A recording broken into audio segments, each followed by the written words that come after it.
reason behind the deteriorating situation of the Muslim Ummah is only one, that we have disconnected ourselves from beloved Prophet Muhammad sallallahu alaihi wasallam.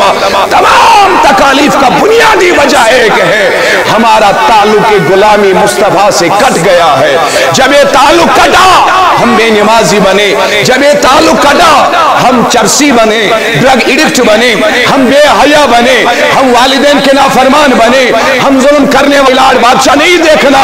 अल्लाह ने कहा जो नबी का गुलाम बना वही हकीकी कामयाब है। हमने अपने अपने अक्ल से पैमाने बना दिए हैं। ऐ मौला हम भी कामयाबी के तलबगार हैं, यहाँ पे आने वाले भी कामयाबी के तलबगार हैं। ऐ मौला हमारी रहबरी फरमा, हमारी कामयाबी किस चीज में मुज़मिर है? तो कहा फ़क़द Faaz फ़ौज़न अज़ीमा। Prophet Muhammad sallallahu alaihi wasallam, indeed he achieved the real success. जिसने मुस्तफा की गुलामी की उसी ने हकीकी कामयाबी हासिल की है। तो आगे चलो, मेरे अल्लाह ने क्या बयान फरमा दिया?